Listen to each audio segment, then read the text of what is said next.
The ambassador model, I think, is transformative in the service that we provide to patients. It gives a patient that one-on-one experience, somebody who starts to learn you very quickly and your preferences. They are the front line of what we do and the face of what we do on the patient services side. Well, hello, everyone. Welcome to this week's episode of Let's Talk Solutions, candid conversations with healthcare leaders. I'm Amy Fritzer. And I'm John Amos. And this week we've got a really great guest joining us in Dirk Noteboom.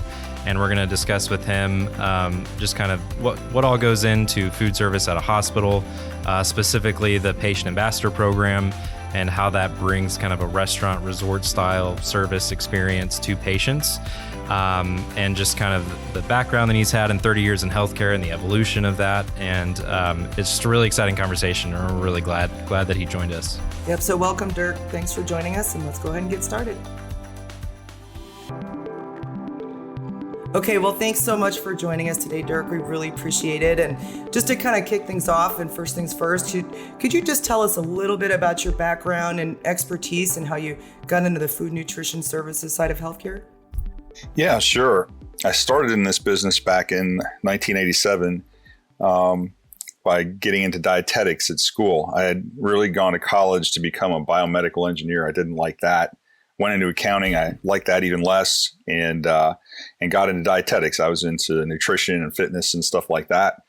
And actually, through a fluke of the phone systems, I had asked my mom to call around hospitals in Memphis, Tennessee, where they had just moved to see if they had a summer internship program that I could get some experience in dietetics and understand a little bit more about it in real world application. And again, through the fluke of the phone system, she ended up talking to Keith O'Neill directly, which that never happened in this hospital. And Keith said, "What? A male dietitian? Absolutely. Send him down. I have a job for him." And the rest is kind of history. That's how I got into dietetics and management of food and nutrition services, and kind of grew from there into the role I'm at today. Wow, so you knew Keith all the way back then, huh? Yeah, Wow. I've known Keith for 35 years. Wow, small world. Yes. I didn't know that. That's interesting. Yeah. So that was fun. And of course, I did a couple of internships for Keith. And when I graduated from college, went to work for Baptist Hospital that Keith was running at the time. And shortly thereafter, he formed his own company and left that role. And I joined him in his new venture. And the rest is history, as they say. That's awesome. So as someone who's been kind of in the field for a long time, as a registered dietitian, but also now, a leader and executive, obviously going back for over 30 years, can you kind of walk us through just how it's changed and the evolution, especially of just, how food is presented and delivered, to patients? Yeah, when I first started, it was very different than food services today. When I started, directors and managers really didn't go visit patients. We didn't really have patient satisfaction in the form it is today. If you didn't get a complaint, you were crushing it. Was kind of the rule of the day.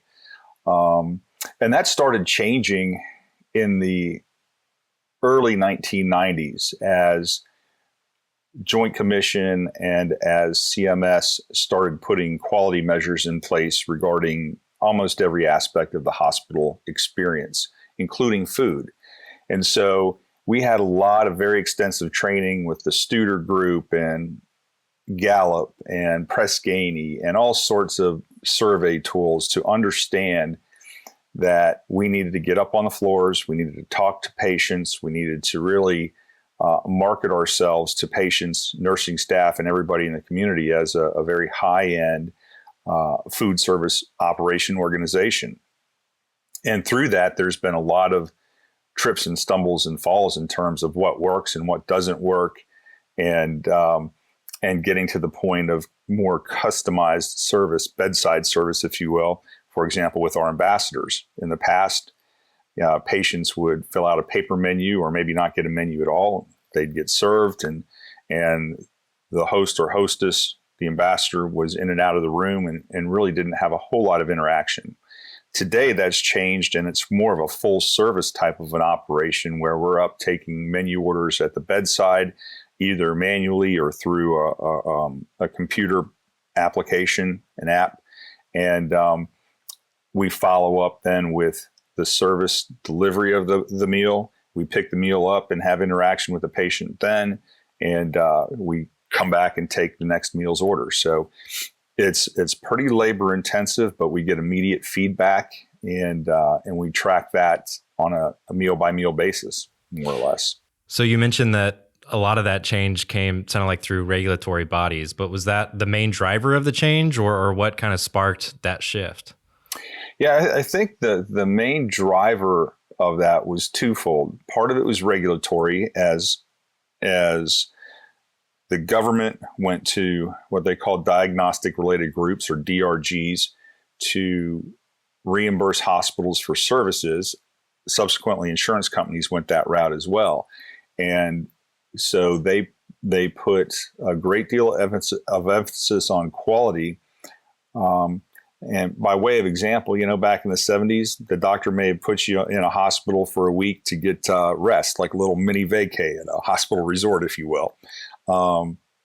And that ceased. The government stopped paying those kind of bills and reimbursing hospitals for that, and said, no, we need to find a better way to become more efficient and effective. And that's really what the DRGs are meant to do, is make healthcare very, very efficient. And if, for example, you have a hip replacement surgery, you're in and out of the hospital in a day today for a hip replacement. If that patient stays for 5 days, the hospital gets reimbursed for 1 day. So they're very motivated to get you in and get you out on time so that they can make money in the process. Subsequently, those types of issues led to quality enhancements, led to the driver of what we have as patient satisfaction today, because regulatory kind of pushed it, and then it's a competitive advantage in the marketplace if you can say our patient satisfaction score is in the 95th percentile of all hospitals. We have the best food based on our patient feedback. We have great EVS. Our hospital is super clean based on the feedback of our patients. And so there are a couple of drivers, regulatory and then market-driven outcomes in terms of getting market share.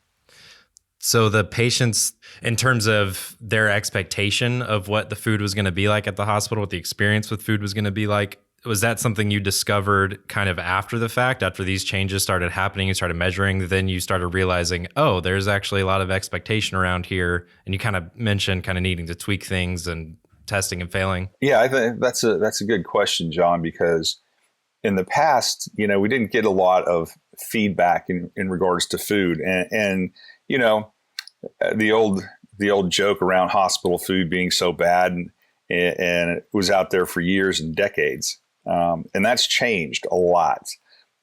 We offer very high quality food. We have chefs in all of our units. We have very trained production staffs and teams that produce the food that we deliver to patients. And it's good. I'd put our guys up against anybody. But the expectation has definitely changed. I think our population here in the United States is much more food savvy these days. Everybody has access to food shows, so they understand what a braise is. They understand what a light saute is. They're like, well, I got the chicken and it just wasn't sauteed properly. I just didn't look right. It's like, what the heck? Okay. So I think people have a much higher expectation when they're paying their dollars for service, even at a hospital. And I think the expectation is that we provide a solid restaurant experience to the patient, even in the hospital, and particularly on the various diets that we have. We have 14 base diets that our cooks produce every day, and then we have a myriad of other specialty diets that doctors ask us to produce, or that patients may ask us to produce based on their preferences or their lifestyle. And so our cooks may be producing up to 20 different meals each meal period for these things. And the expectation is the quality of those meals is on par with any restaurant out there every time. And so, yeah, I think we have a much more savvy clientele. I think that the expectations are very high. even with them being on specific diets. Like you said, the clientele is much more savvy because these days, I mean, healthcare has become almost like a hospitality service, and where people, they get second and third opinions, or they check out, quality measures at this facility over that facility. And, in many cases can determine where they go to get their care. So obviously the food is driving that decision as well. How do hospitals, I guess, market to potential patients for the food service? Do they do that as well? Yeah, I think that marketing of food is something that specific specialty hospitals will do. Like if you have a back and spine clinic or a surgical hospital where somebody's getting mostly knees and hips replaced, they are absolutely going to market the food experience to those patients. If you're in a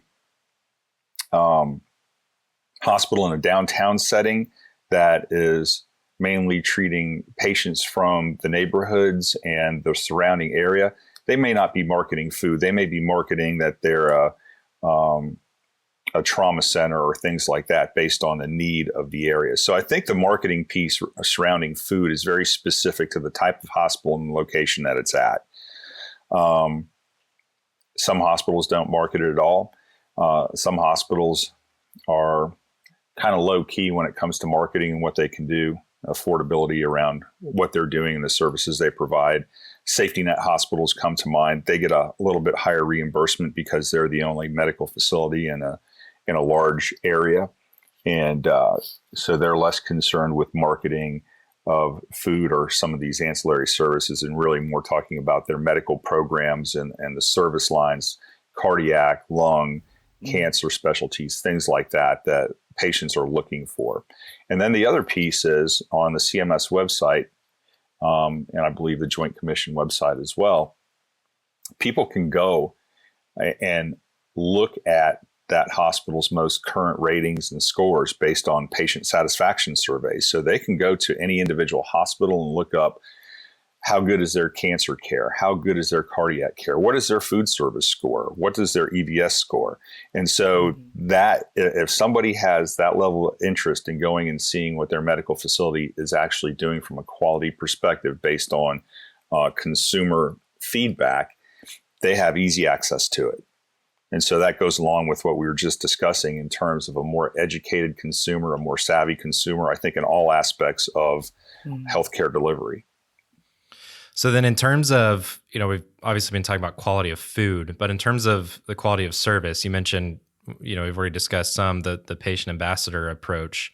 But that shift to having a dedicated, patient ambassador who's focused on delivering great customer service, what have been what have the benefits been of that model, and how does it differ maybe from like a resort or a hotel? Yeah, so the ambassador model that we've been working with now for 10 years, going on 11 years, I think is transformative in the service that we provide to patients. It gives a patient, that one-on-one experience, somebody who starts to learn you very quickly and your preferences. Our ambassadors work a 12-hour shift, and we do that not so we're extending the ambassador's day, if you will, but we're doing it for continuity of service. So that patient sees the same individual 3 times a day, breakfast, lunch, and dinner. And generally with a length of stay of about 3.4 days, that ambassador may be the only food representative outside of a manager that this patient sees for their stay, which is great. It provides a lot of continuity of care in terms of what we provide. And that patient gets to know our ambassador, that ambassador gets to know our patients, and just provides a better level of service through ownership of that relationship. And so I think we've seen, great results from patient satisfaction. I think our ambassadors, as well as our whole teams, do just an outstanding job of delivering that care. And it's not uncommon for us to get letters or comments from patients regarding specific ambassadors and the care that they've given them. Our ambassadors frequently go above and beyond, bringing flowers or making small talk or cracking jokes or whatever the case may be. And I just think that human connection in a hospital is so critically important to the care and the healing of the patients, because you're in such a clinical atmosphere and you're having all sorts of stuff done to you that you maybe don't really understand. And you do understand food. You might not know if it's prepared properly. You might not know really if it's good or not, but you certainly know whether you like it. And that patient ambassador helps enhance that experience all the way around. So they are the front line of what we do and the face of what we do on the patient services side. Does that also help with like service recovery? And I'm thinking through, so I used to manage a Chick-fil-A actually. And, one of the things we trained our team members on was, hey, there's going to be times where we mess up an order and a customer comes and says, hey, I asked for no pickles on the sandwich and there's pickles on it. And that's actually an opportunity, we train them on to actually go above and beyond and satisfy that person, because we'll just give them another sandwich that's right, say we're sorry, give them the right thing, and recover, that mistake and actually enhance the experience. Is that something that the patient ambassador, does? And have you seen that be effective? Yeah, I think the patient ambassador absolutely does service recovery. And that's part of being up there and having between 9 and 12 touches a day with that patient.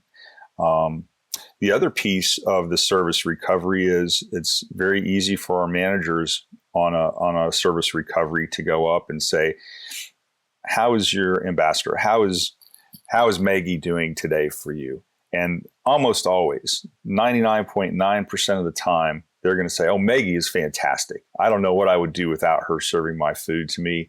But you got a problem in the kitchen with your people plating this stuff up, but on our patient satisfaction scores, the highest scores that we always get are around our people and our ambassadors. So from a service recovery standpoint, again, the ambassador is our first line of service recovery, and managers are kind of the second piece of that service recovery. And I think too, as you said, your training program at Chick-fil-A, you workshop those scenarios.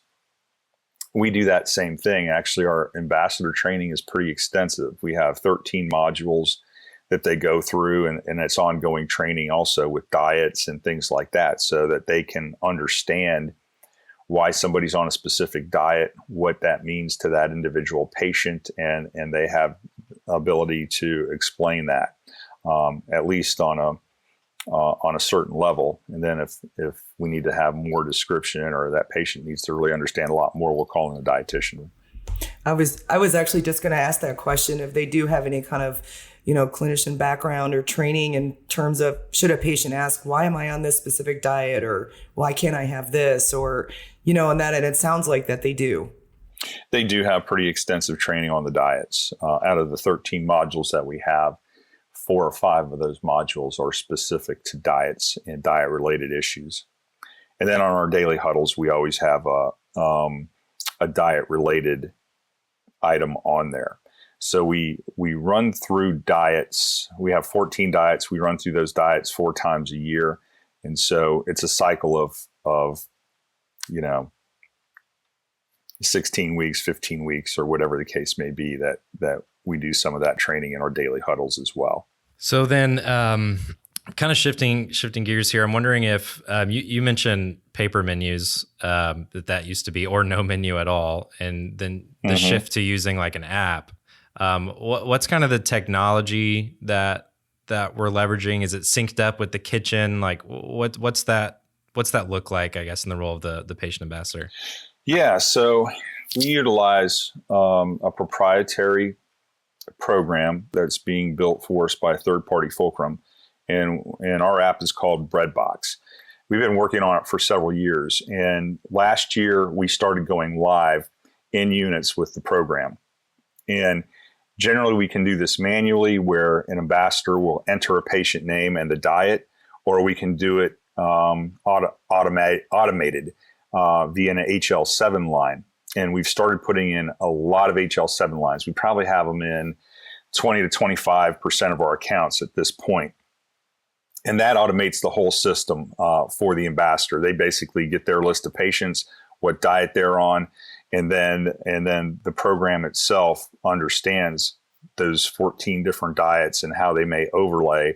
And so they will give the ambassador what menu choices that patient has based on their diet prescription. So it's a pretty slick program. And I mentioned it's kind of an app. So that's how it's set up on the iPad. And so our ambassadors really, after about 15 or 20 minutes of training, are whizzes at it. And it's just so user friendly. We spend a lot of time building out the user component of it. It's really easy to use, and it's super friendly to use. So that's been a huge win for us.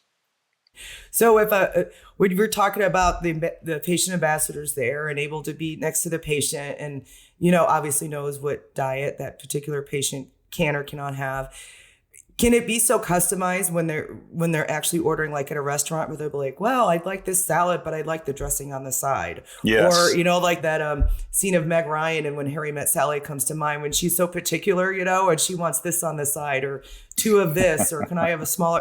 Can they get that particular and that customized? Yeah, they can get that particular. There are spaces in the on the order sheet where they can free text, so they can add, patient would like this, choice of dressings, choice of beverages, things like that. So yeah, it's very customizable. So is this kind of program, I mean, I know we run it, at our counts here at HHS, but is there, is pretty much every hospital adopted this kind of program, or are there still some that have nursing running this? What's kind of the industry at? Yeah, so across the country, it's kind of all over the place. Okay. So yes, there are hospitals that run non-select menus. Patients don't get a choice. The meal just shows up when it shows up. There are some that do a paper menu. There are some that do spoken menus. There are some that are automated. There are some that are manual. Most of the big players have their own proprietary system.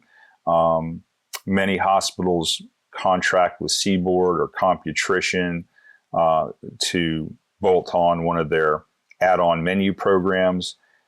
So there's a lot of different programs out there being run today. We obviously think ours is the best and the easiest. A lot of times clients will say, well, I don't want you to bring in your proprietary stuff because when you leave, then all that information goes away and we don't have access to it. Well, our situation is a little bit unique because we will allow them to keep that system and continue to operate it.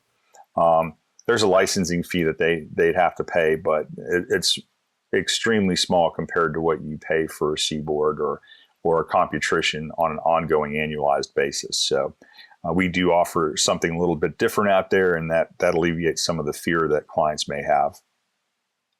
Yeah. So what else, if you're talking to an administrator and they're worried about the costs, like you just mentioned, or they've got concerns about switching to this style.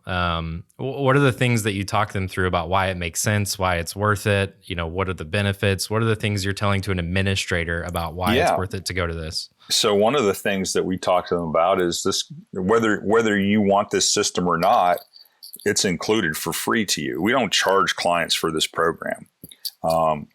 It's an extremely cost-effective program out there. So the benefit to them is they get the technology and the safety associated with using the program. The program has built-in, allergies and safety measures for patients that help us just maintain and enhance patient safety. And again, it's at no cost to the client.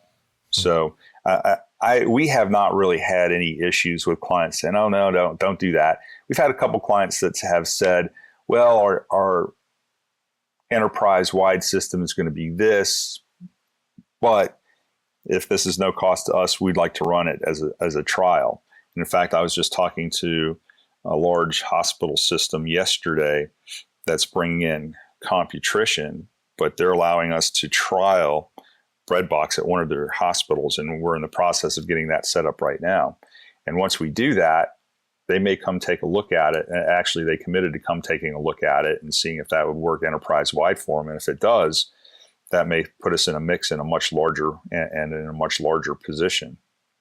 So I think technology does sell. I also think the ease of technology and having a manageable cost associated with it is a huge game changer in our business. Yeah. So then I'm kind of curious, going to the actual patient ambassador. You said they work 12-hour shifts, and they're there for breakfast, lunch, and dinner. And I'm kind of curious, in between those times, or just a day in the life of a patient ambassador. Yeah. They're taking orders, they're getting into the kitchen, they're delivering meals, and then breakfast time is over. What does that space in between look like? Are they following up with patients, or? Yeah. So breakfast time is over. They go back, they pick up the trays, they bring the carts back down. Depending on the size of the unit and the load of patients that the ambassador is servicing, they might help scrap trays, help those trays run through the dish machine. There's always silverware to roll. But usually after breakfast, about 9 o'clock, they're back up on the floors taking lunch orders. Okay. And then they repeat the process. They come back down to the kitchen. They help build the trays for their patients. They deliver those trays, make sure everything's okay, that the patient doesn't need anything additional. They'll do a round. And when lunch is over, they will go back, pick up the trays, bring it down, and start the process again. And then about 2:30 or so, they will go back up and take dinner's order, and then breakfast for the next morning. Obviously, we don't want to be waking patients up at 4:30 asking them what they want for breakfast. So we do lunch before lunch, we do dinner before dinner, and when we take the dinner menu, we take their breakfast order for the next morning. Gotcha. Okay. And then how important is it in terms of those 12-hour shifts and integrating with actually the nursing and the clinician team? Like, is that a relationship that gets built so that when a patient is talking about food, nursing knows, who the patient ambassador is, and there's that connection there? And how does that get built over time? Yeah. So that's a great question. And that's a critical component of an ambassador, is building that relationship with nursing. And when you have ambassadors that are engaged and really doing a great job, nursing considers them a part of their nursing team. And when they're not on that floor, nursing will call down sometimes and say, "Hey, where's Maggie? She needs to be on this floor. She's our person." And so those relationships do get built over time. And really, we look to hire ambassadors that have personality, that have a smile, that are outgoing, because we can train the actual jobs or the job task. What we can't train is that inherent happiness, the want and desire to serve people, and really have a personality that's outgoing, smiling, friendly. We can't really train that piece. You either kind of have that or you don't. But we can certainly train how to use the Breadbox application, or how to build a tray, or things like that. And so that personality that we look for in an ambassador is critical in building the nursing team relations, and working with the dietitians, and working with the managers in the department. So, yeah, very, very critical. Yeah, and a kind of follow up on that is, obviously, it seems like someone have to be bubbly personality, very service oriented, and like John had just asked about, kind of integrating with the nursing staff. And because they have such a high, touch point with the patients, I would imagine that a lot of them could almost become like an extension of the family almost, and aiding in the patient's healing. Or if, a patient's in isolation, that might be the only person that, the ambassador may be the only person that the patient has interaction with. Have you seen that too, Dirk, just on a personal side with some of our patient ambassadors? Yeah, definitely. It's not unusual for me to get stories or hear instances of ambassadors, doing things like helping people get groceries after they leave the hospital, or things like that. I think particularly if somebody's there for an extended stay, our teams get very close to those patients and their families, and it is kind of a bigger family. And that goes to another point too. We have patients that do pass away, and that becomes very difficult for our team as well. while nurses are on the front lines and doctors are on the front lines, so are our teams, our ambassadors, our hourly team members, our managers are all on the front line. They know these patients, and as they pass away, that's a big emotional blow that I think sometimes gets overlooked, but it's a reality of what we do. And so it can be very difficult and challenging at times due to the closeness that our teams get with the patients. So going forward, obviously it's come a long way since, the last 30 years in terms of, how food is prepared and served to patients. But going forward in the next 5, 10, the next 30 years, how do you see, the patient side of food, changing in a hospital? Yeah, that's an interesting question. 30 years out is such a long time, especially with technology and medical advances and that kind of thing. We've been talking recently about, with staff shortages, how can we help alleviate some of those issues? And we've talked about, can robots serve trays, and can they do this and that and the other? And the truth of the matter is, I think there are some jobs, at least in the foreseeable future, the next 5 to 10 years, that will always have a person there. And I think meal service is one of them, simply because of that interaction that needs to happen, the unique challenges and issues that each patient has. Customized menus, things like that. Yeah. Selective menus and various disease states that require a little bit of finesse when you're getting an order from a patient, understanding what they need to help them heal. So I think that probably over the next 5 to 10 years, our goal will be to refine our training to help our team better able to serve those patients and those patients' needs. But another key piece of this is really getting hospitals to understand that while our department is considered entry level, that's not an $8 job anymore, and the times are really going to have to change now and moving forward. Otherwise, folks are going to choose a different career path than hospitals. Even though we provide education, we provide opportunity to get degrees and from various institutions to our team, it's going to take more than that, because if our team can't survive working a 40-hour job in the hospital, they're going to go somewhere else where they can get paid for their work. Yeah. And Dirk, that kind of brings up a thought I just had is, when you're talking to an administrator, you're talking about the food service program and costs associated. How do you, obviously labor is huge, right? You can't really cut labor. You need that. But what are other ways that a food service department, could get creative in saving on, is it on a food cost side? What are some ways that you've noticed, or that we've even done at some of our clients, perhaps examples of how we've cut down on costs? Yeah, I think that's a great question. And some of those ways absolutely revolve around food cost, getting the right product in for the right application, ordering the proper product at the proper time, and then the production of those products. And what I mean by that is, if we overproduce, let's say we're producing food for 100 patients, but we make enough for 150 and toss out 50 servings of everything, that's a huge food waste. Mm-hmm. If we don't produce the product right, if we get a product in and prepare it in a way that it's not meant to be prepared, then we waste a lot of food. So it's looking at our menus, making sure that what we have on there is solid, that we don't over menu items. And what I mean by that is, we don't offer 3 different entrees. We offer one chef special, and then we offer some alternatives that are always available. But those alternatives are always available in the retail space too. So it's really easy to get, and we cross-utilize.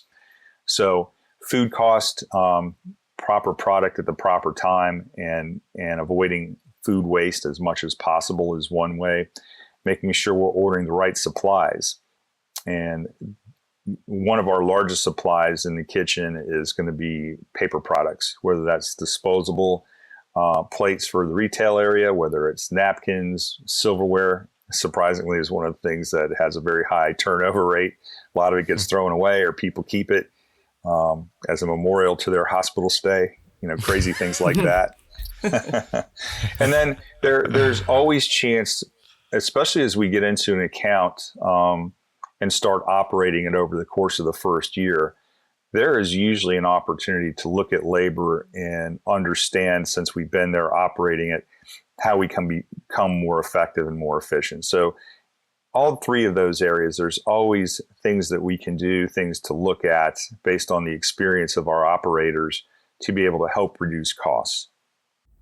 And you were talking earlier about Breadbox, our proprietary software, and how it, talks to the kitchen and things, and can they monitor inventory levels on product there as well when it, integrates the recipe side and obviously the Yes. food production side? Is that what clients utilize for, purchasing of products?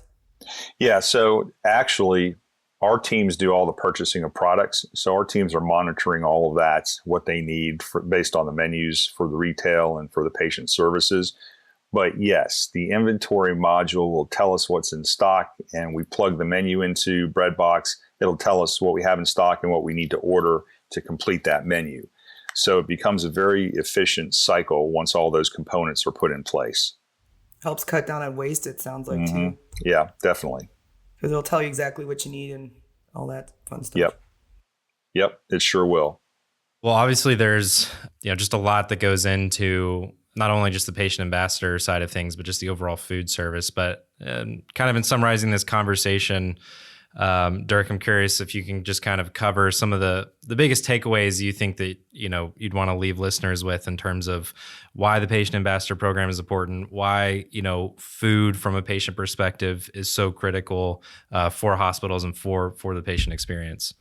Yeah, sure. I think the big takeaways for me regarding patient ambassadors is as a patient is laying there in bed and they're being poked and prodded and maybe they don't know what's going on, they absolutely love to see a smiling face and a bubbly personality come in their room, talk to them for a couple of minutes, and then deliver food that they've been waiting all day to eat. A lot of times that's the only control patients have in the hospital. And so it's something they look forward to, and it's really critically important to them. Not only from a monotony breaker, but from a healing process as well. And so our ambassadors provide that to them. And I think they are very well respected and very highly thought of by our patients and nursing teams across our line of business. The takeaway regarding food, obviously is critical for patients to be well nourished prior to being in the hospital, and when they leave. The truth of the matter is, what we do in food is critically important to that patient's successful healing process.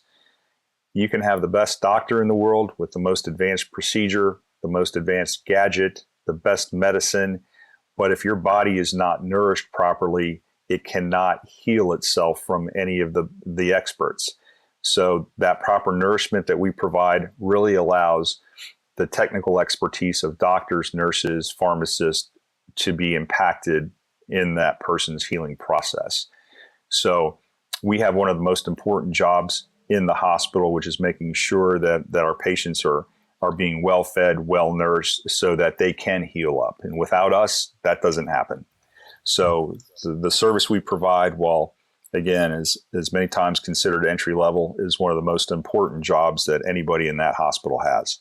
It's a lot of stuff you don't think about, Yeah. I don't think most people, everyone knows you go to a hospital to eat, you're going to get fed in a hospital, but I don't think most people really think about what it actually brings to the patient, in addition to just the food side. Yeah, I think that's a fair statement. Fair statement. I also think that people have a very low expectation of hospital food. So when they walk in and they're patient and they get a cheeseburger and fries, they're like, man, this is not bad. This is pretty good. So this is like on a Whataburger. Right. Yeah, and most people are really surprised to find out that we have chefs in the hospital that actually are very talented, passionate foodie people. So, that's another aspect. Maybe that's another show. Yeah, no, that's great. Awesome. Well, Dirk, I'm just so grateful that you gave us the time and provided a lot of insight here. I definitely learned a lot. So thanks for cutting time out of your day and doing this with us. Awesome. Thank you, John. Thank you, Amy. I appreciate the time to talk about our ambassadors and our food program, and look forward to being on another podcast. Definitely. Sounds great. I think that the theme this whole season and everybody we've talked to, when we're talking about support services in a hospital, it's really refreshing to talk to these people and see just how passionate they are about all these other things in a hospital, right? Like when you think about healthcare, just the average person, you're thinking about doctors and clinicians and nurses and needles and x-rays and all that stuff. But there's this whole other side, whether it's, facilities or cleaning or food, and the fact that we have professional chefs that are passionate about that. They're foodies, and they love good food, and they're passionate about preparing really great food and providing really great service. And I think it's just fun for me to hear, someone that's passionate about something that is on the periphery of probably a lot of people when they think about hospitals, but for them, it's their life. This is what he's so committed to. Yeah. It was just cool to hear him kind of dive into that and explain kind of all the ins and outs of it. So yeah, I loved it. And it's all stuff like in the shadows. I mean, it's most people don't notice it. It's all the behind the scenes, so to speak. Most times people don't even see what they're doing. Yeah. I mean, nobody sees their prep, food prep in the kitchen, or sees the facilities guy changing a light bulb, or working in the boiler room and things like that. But it's so critical and an integral part of having a facility run and ultimately caring and healing for the patient. Yeah, definitely. Cool. Well, thanks to Dirk for joining us today and bringing your expertise. We really enjoyed the conversation, and for everybody listening, thanks for joining us for the conversation just about patient ambassadors and just the room service model and all the food service that goes into making a great patient experience at a hospital. Yeah, thanks again, Dirk. We really appreciate it. And to y'all listening, thanks for joining us, and hope it brings some added value to you as well. And be sure to follow us and tune in for our next episode with another healthcare leader, wherever you listen to your podcast. And for more tips in healthcare, be sure to follow the HHS blog at www.hhs1.com.